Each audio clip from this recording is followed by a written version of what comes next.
नमस्कार दोस्तों, स्वागत है आप सभी का हमारे यूट्यूब चैनल ऑब्जेक्टिव सेंटर पर। इस वीडियो हम लोग देखेंगे कूलिंग सिस्टम पर ऑब्जेक्टिव क्वेश्चन। वीडियो शुरू करने से पहले जिन लोगों ने अपने दोस्तों के साथ शेयर नहीं किया है वो लोग अपने दोस्तों के साथ शेयर कर दें। स्टडी से रिलेटेड जितने ग्रुप हैं उसमें भी शेयर कर दें। अगर आप हमारे चैनल पर नए हैं तो चैनल को सब्सक्राइब कर लीजिए। तो चलिए शुरू करते हैं हम लोग कूलिंग सिस्टम पर ऑब्जेक्टिव क्वेश्चन। पहला क्वेश्चन है आपका, एयर कूल्ड इंजन के लाभ निम्न में से क्या हैं। ऑप्शन है, ये हल्के होते हैं, इसमें लीकेज नहीं होता है, एंटी फ्रीज की आवश्यकता नहीं होती है, डी है यह सभी। तो एयर कूल्ड इंजन के लाभ क्या होते हैं आपके कि यह हल्के भी होते हैं, लीकेज भी नहीं होता है और एंटी फ्रीज की आवश्यकता भी नहीं होती है। इसलिए यहाँ पे हमारा डी आंसर करेक्ट हो जाएगा, यह है सभी। दूसरा क्वेश्चन है, प्रति हार्स पावर पर फिंस की सतह का क्षेत्रफल कितना होना चाहिए। तो देखिए, अगर आप प्रति हार्स पावर पर फिंस की सतह का जो क्षेत्रफल होना चाहिए यह 1400 से लेकर 2400 सेंटीमीटर स्क्वायर का होना चाहिए क्षेत्रफल। तो यहाँ पे हमारा सी आंसर करेक्ट होगा। चौथा क्वेश्चन है कि सिलेंडर का सही कार्यकारी तापक्रम कितना होता है। तो सिलेंडर का जो सही कार्यकारी तापक्रम का मान होता है यह आपका 50 से 70 किलोमीटर पर आवर होना चाहिए।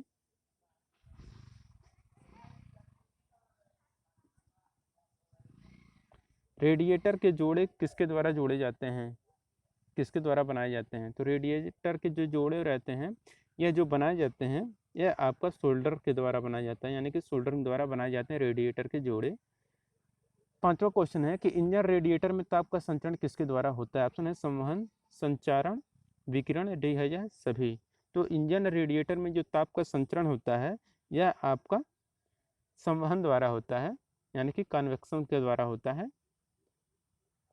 छठा क्वेश्चन है कि थर्मोस्टेट वाल्व कितने डिग्री सेल्सियस से कम तापक्रम के पानी को अपने अंदर से नहीं गुजरने देता है। तो देखिए, जो थर्मोस्टेट वाल्व होता है यह क्या करता है कि अगर 77 डिग्री सेल्सियस से कम अगर टेम्परेचर है तो यह क्या करता है कि पानी को अपने अंदर से गुजरने ही नहीं देता है। यहाँ पे हमारा सी आंसर करेक्ट हो जाएगा 77 डिग्री सेल्सियस। वाटर जैकेट किसका बना होता है। वाटर जैकेट बना होता है आपने सिलेंडर ब्लॉक पर, संप में, दोनों के बीच में, कहीं भी। तो वाटर जो जैकेट रहता है यह हमारा सिलेंडर ब्लॉक पर बना होता है।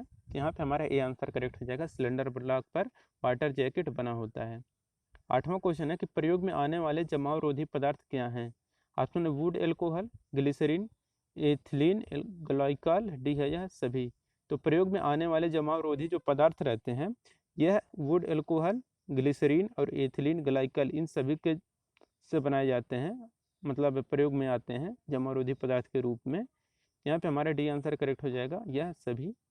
कूलिंग सिस्टम के प्रयोग न करने से निम्न में से कौन सा दोष आ सकता है। Option pre ignition, detonation, knocking, D है यह सभी। तो देखिए, अगर आप कूलिंग सिस्टम का प्रयोग नहीं कर रहे हैं तो आपको जो दोष आएगा वह आपका प्री इग्निशन भी आ सकता है, डेटोनेशन भी आ जाएगा, नॉकिंग भी आ जाएगा। इसलिए यहाँ पे हमारा डी आंसर करेक्ट हो जाएगा, यह सभी। 10 नंबर क्वेश्चन है कि एयर फिन्स बने होने से सिलेंडर पर क्या प्रभाव पड़ता है। ऑप्शन हवा का क्षेत्रफल बढ़ जाता है, हवा का क्षेत्रफल कम हो जाता है, सिलेंडर तक हवा नहीं पहुंचती, उपरोक्त में से कोई नहीं। तो एयर फिन्स से बने होने से सिलेंडर पर क्या प्रभाव पड़ता है आपका कि हवा का क्षेत्रफल बढ़ जाता है। तो यहाँ पे हमारा ए आंसर करेक्ट हो जाएगा, हवा का क्षेत्रफल बढ़ जाता है। थर्मोसाइफन की निम्न हानि होती है। तो थर्मोसाइफन की जो हानि रहती है कि यह आपका छोटे वाहनों के लिए उपयुक्त है और इसकी दक्षता भी कम होती है, यही आपकी दोनों हानि होती है।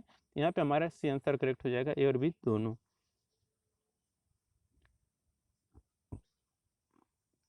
12 नंबर क्वेश्चन है कि पानी को किसका प्रयोग करके ठंडा रखा जाता है। ऑप्शन रेडिएटर से, फिन से, वाटर जैकेट से, उपरोक्त में से कोई नहीं। तो पानी को किसका प्रयोग करके हम लोग ठंडा करते हैं, ठंडा रखा जा सकता है। यह रहता है कि रेडिएटर से, पानी को रेडिएटर से प्रयोग करके हम लोग ठंडा रख सकते हैं। निम्न में से टेम्परेचर गेज कार्य करता है। तो देखिए, जो टेम्परेचर गेज रहता है जिसका जो कार्य रहता है यह करता है कि इंजन के कूलेंट ताप को दर्शाने का कार्य करता है। तो टेम्परेचर गेज का कार्य क्या रहता है, इंजन के कूलेंट ताप को दर्शाना। एंटीफ्रीज लोशन क्या होता है। तो देखिए, जो एंटीफ्रीज जो लोशन रहता है यह हमारा ग्लिसरीन भी रहता है और एल्कोहल भी रहता है। यहाँ पे हमारा सी आंसर करेक्ट हो जाएगा, ए और बी दोनों। 15 नंबर क्वेश्चन है, निम्न में से कौन सा कार्य एंटीफ्रीज लोशन का है। ऑप्शन रेडिएटर का पानी ठंडा रखना, रेडिएटर के पानी को जमने से रोकना, रेडिएटर को पानी देना, डी है उपरोक्त सभी।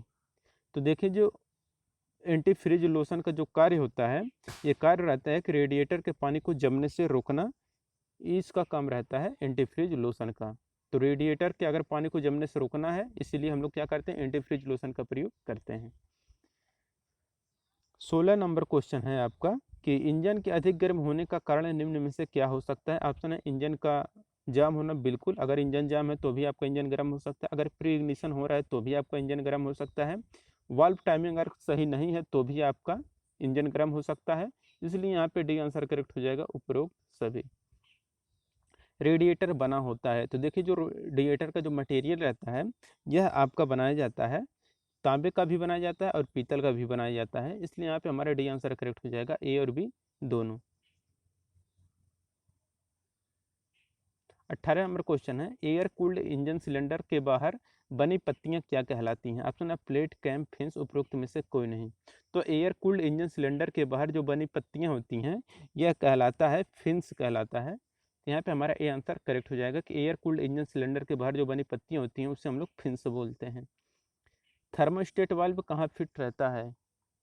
आउटर वाटर आउटलेट में, रेडिएटर के ऊपर, वाटर इनलेट में, वाटर जैकेट में। तो थर्मोस्टेट जो वाल्व रहता है, यह हमारा फिट होता है वाटर आउटलेट में। यहाँ पे हमारा ए आंसर करेक्ट हो जाएगा, वाटर आउटलेट में। 20 नंबर क्वेश्चन कि रेडिएटर साफ करने के लिए किस विधि का प्रयोग किया जाता है।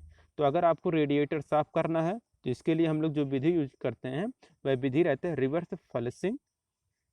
तो यहाँ पे हमारा ए आंसर करेक्ट हो जाएगा, रिवर्स फ्लशिंग। 21 नंबर क्वेश्चन है, निम्न में से किसका प्रयोग ऑटोमोबाइल में जमाव रोधी की तरह प्रयुक्त होता है। तो जिसका प्रयोग हम लोग ऑटोमोबाइल में जमाव रोधी की तरह प्रयोग करते हैं वह एथिलीन ग्लाइकॉल रहता है। यहाँ पे हमारा डी आंसर करेक्ट हो जाएगा, एथिलीन ग्लाइकॉल।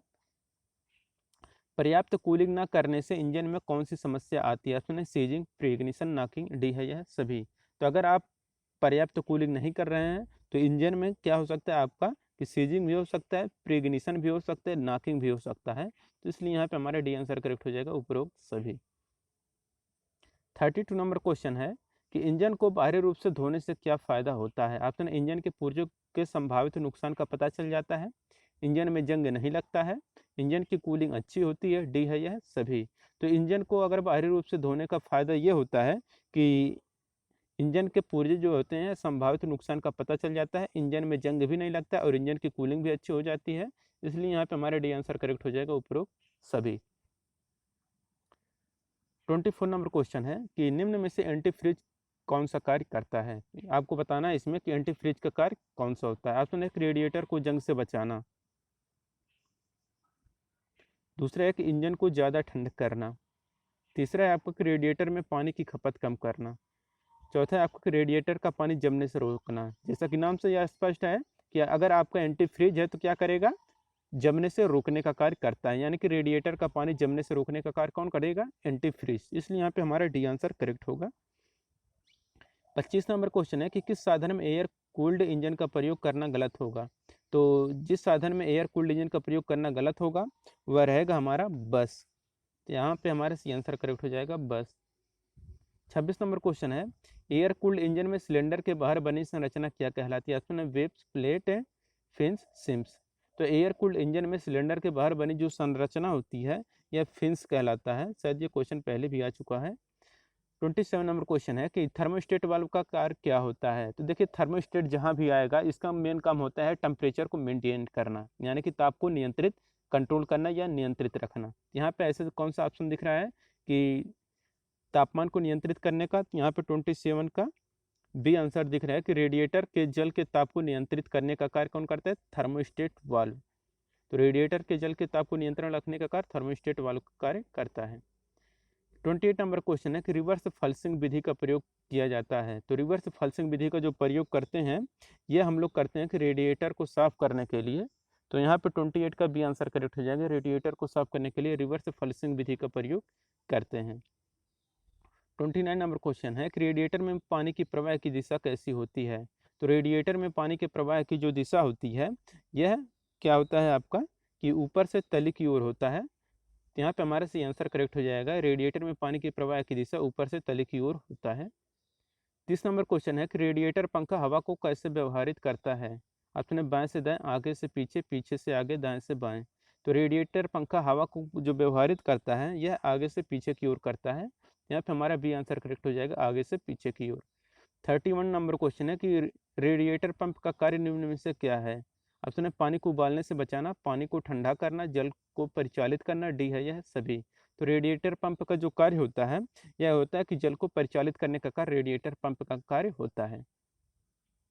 32 नंबर क्वेश्चन है कि रेडिएटर में ताप का संचरण किस विधि द्वारा होता है। ऑप्शन है चालन द्वारा, संवहन द्वारा, विकिरण द्वारा, चलन एवं संवहन द्वारा। तो रेडिएटर में जो ताप का संचरण होता है यह होता है आपका संवहन के द्वारा। यहाँ पर हमारा भी आंसर करेक्ट हो जाएगा, संवहन द्वारा। 33 नंबर क्वेश्चन है कि शीतलक के प्रयोग करने का प्रयोजन होता है। ऑप्शन है मशीन के रखरखाव के लिए, कार्यरत उपकरणों और मशीनों को ठंडा करने के लिए, आसानी से मशीन को ऑपरेट करने के लिए, मशीन की गति को बढ़ाने के लिए। तो जो कूलेंट यूज किया जाता है इसका प्रयोग हम लोग करते हैं कि कार्यरत उपकरण और मशीन को ठंडा करने के लिए हम लोग क्या करते हैं, कूलेंट का यूज करते हैं। 34 नंबर क्वेश्चन है कि इंजन में पानी का स्तर कम रखने का परिणाम क्या होता है। ऑप्शन है पिस्टन का टूटना, इंजन का नॉकिंग करना, बेरिंग की खराबी हो जाना, उपरोक्त में से सभी।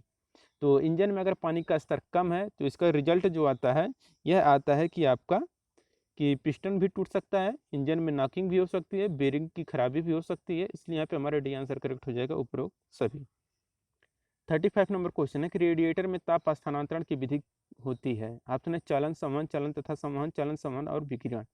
तो रेडिएटर में ताप स्थानांतरण की जो विधि होती है यह आपका संवहन के द्वारा होता है। यहाँ पे हमारा बी आंसर करेक्ट हो जाएगा, कन्वेक्शन या संवहन।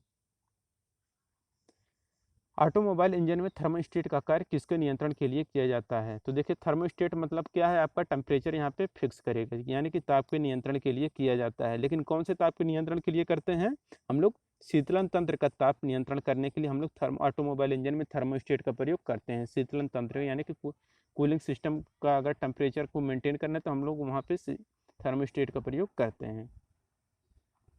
37 नंबर क्वेश्चन है कि वाटर कूलिंग सिस्टम में सिलेंडर के चारों तरफ क्या बने होते हैं। ऑप्शन है वाटर जैकेट, टेपर फिन्स, खांचे, इनमें से कोई नहीं।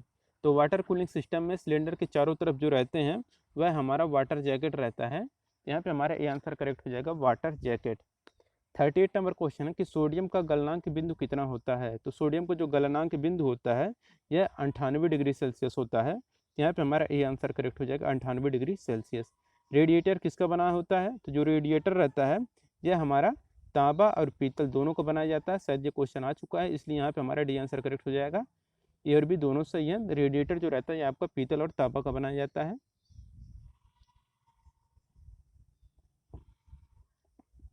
वाटर कूलिंग के प्रकार क्या हैं। ऑप्शन है thermosiphon, water cooling, pump cooling. C option है ए और बी दोनों, इनमें से कोई नहीं। तो वाटर कूलिंग के आपके प्रकार होते हैं थर्मोसाइफन वाटर कूलिंग भी होता है, पंप कूलिंग भी होता है। इसलिए यहाँ पे हमारे सी आंसर करेक्ट हो जाएगा, ए और बी दोनों। वाटर कूल्ड इंजन होता है। तो देखिए वाटर कूल्ड इंजन जो रहता है ये आपका 4 स्ट्रोक इंजन होता है। वाटर कूल्ड इंजन हमारा 4 स्ट्रोक इंजन होता है। 42 नंबर क्वेश्चन है कि एयर कूल्ड इंजन कौन होता है। तो एयर कूल्ड इंजन होता है हमारा 2 स्ट्रोक इंजन। क्या होता है एयर कूल्ड, क्योंकि आपके इसमें संख्या कम होती है। तो 2 स्ट्रोक इंजन हल्का भी होता है, आपको पता होगा कि 2 स्ट्रोक इंजन क्या होता है आपका एयर कूल्ड होगा, और जो 4 स्ट्रोक इंजन होगा ये आपका वाटर कूल्ड होगा। रेडिएटर में किस कारण से पानी कम होता है। तो रेडिएटर में जिस कारण से पानी कम होता है वह रहता है आपका कि हेड गैस्केट टूटे होने से भी पानी कम हो सकता है रेडिएटर में, और कोर्स से लीकेज अगर है तो भी रेडिएटर में पानी कम हो सकता है। इसलिए यहाँ पे हमारा डी आंसर करेक्ट हो जाएगा, ए और बी दोनों। 44 नंबर क्वेश्चन है कि इंजन में पानी के तापक्रम को दर्शाने के लिए क्या प्रयोग किया जाता है। ऑप्शन है सर्किट, टेम्परेचर, फ्यूल, उपरोक्त सभी। तो इंजन में पानी के तापक्रम को दर्शाने के लिए जिसका प्रयोग हम लोग करते हैं वह रहता है टेम्परेचर। यहाँ पे हमारे बी आंसर करेक्ट हो जाएगा, टेम्परेचर। 45 नंबर क्वेश्चन है कि इंजन के कार्य के लिए आवश्यक तापमान कितना होना चाहिए। तो इंजन के अगर कार्य के लिए जो आवश्यक टेम्परेचर का मान होता है यह होता है कि 50 से 70 डिग्री सेल्सियस हो सकता है। रेडिएटर को फटने से बचाने के लिए क्या लगाया जाता है। ऑप्शन है valve, radiator pressure cap, bypass valve, D है यह सभी। तो रेडिएटर को फटने से बचाने के लिए हम लोग क्या करते हैं, उसमें हम लोग रेडिएटर प्रेशर कैप लगाते हैं। यहाँ पे हमारा भी आंसर करेक्ट हो जाए, radiator pressure cap. Radiator cap में कितने वाल्व लगे होते हैं? तो रेडिएटर कैप जो रहते हैं इनमें कैपों की संख्या होती है 2। यहाँ पे हमारा बी आंसर करेक्ट हो जाएगा 2। रेडिएटर कैप में वाल्व की संख्या 2 होती है। रेडिएटर फैन को चलाने के लिए कौन से बेल्ट का प्रयोग किया जाता है? ऑप्शन है flat belt, we belt, circular belt, D है यह सभी। तो रेडिएटर फैन अगर आपको चलाना है तो हम लोग जो बेल्ट यूज करेंगे वह हमारा वी बेल्ट होता है। क्या आप लोग कमेंट बॉक्स में बता सकते हैं कि वी बेल्ट के जो एंगल रहता है वह कितना होता है? अगर आप लोग जानते हैं कमेंट बॉक्स में ज़रूर बताएं। 49 नंबर क्वेश्चन है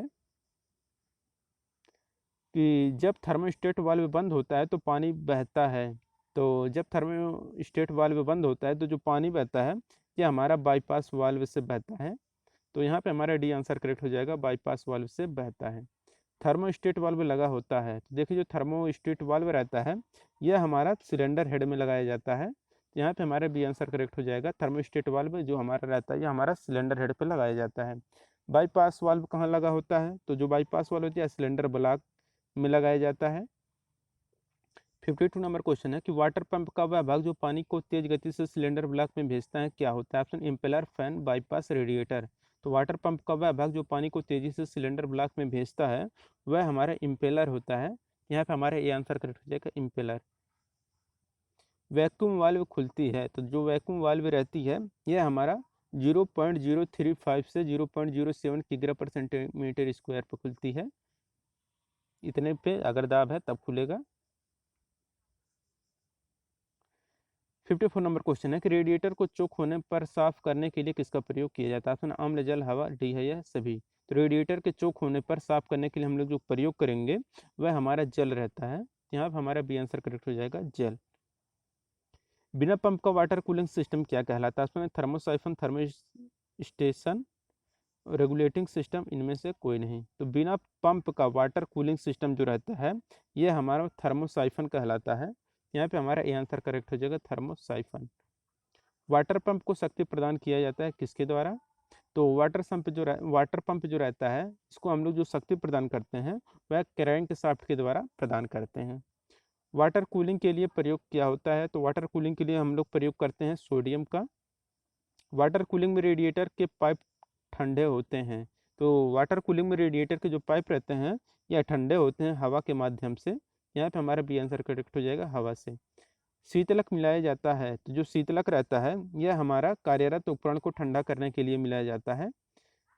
थर्मोसाइफन सिस्टम में क्या होता है? तो थर्मोसाइफन सिस्टम में हमारा थर्मोस्टेट होता है। 61 नंबर क्वेश्चन है कि रेडिएशन फैन को ऊर्जा मिलती है। ऑप्शन है कैम्पशाफ्ट, क्रैंकशाफ्ट, ए और बी दोनों, इनमें से कोई नहीं। तो रेडिएट फैन को जो ऊर्जा मिलती है यह क्रैंकशाफ्ट के द्वारा मिलती है। तो यहाँ पे हमारा बी आंसर करेक्ट हो जाएगा क्रैंकशाफ्ट। 62 नंबर क्वेश्चन है कि क्रैंकशाफ्ट कुल ऊष्मा का कितना प्रतिशत ऊष्मा ग्रहण करता है? ऑप्शन है 20%, 45, 35 और 80। तो जो क्रैंकशाफ्ट रहता है यह कुल ऊष्मा का क्या करता है कि 35% ऊष्मा ग्रहण करता है। यहाँ पे हमारा सी आंसर करेक्ट हो जाए 35%। 64 नंबर क्वेश्चन है, 63 नंबर है कि कंबस्टन चैम्बर में उत्पन्न ऊर्जा का कितना प्रतिशत ऊष्मा सिलेंडर वाल्व में भेजता है? ऑप्शन है 20, 35, 45, 60। तो कंबस्टन चैम्बर में उत्पन्न ऊर्जा का क्या करता है कि सिर्फ 20% ऊष्मा सिलेंडर वाल्व में भेजा जाता है। यहाँ पे हमारा ए आंसर करेक्ट होगा। रेडिएटर को साफ करने के लिए क्या किया जाता है? धोया जाता है, फल्सिंग किया जाता है, रिवर्स फल्सिंग होता है, बी और सी दोनों। तो रेडिएटर को साफ करने के लिए हम लोग क्या करते हैं कि फल्सिंग भी करते हैं और रिवर्स फल्सिंग भी करते हैं। शायद ये क्वेश्चन पहले भी आ चुका है, इसलिए यहाँ पे हमारा डी आंसर करेक्ट हो जाएगा। फल्सिंग एवं रिवर्स फल्सिंग दोनों करते हैं। अगर हमारा वीडियो आपको पसंद आया तो वीडियो को लाइक कर दीजिए। अगर आप हमारे चैनल पर नए तो चैनल को सब्सक्राइब कर लीजिए। मिलते हैं नेक्स्ट वीडियो के साथ। नेक्स्ट वीडियो हमारा रहेगा किस पर? Steering system and front axle पर। तो इसे आप लोग पढ़ के आइएगा। Next chapter steering system and front axle, उस पर ऑब्जेक्टिव क्वेश्चन रहेगा। Thank you.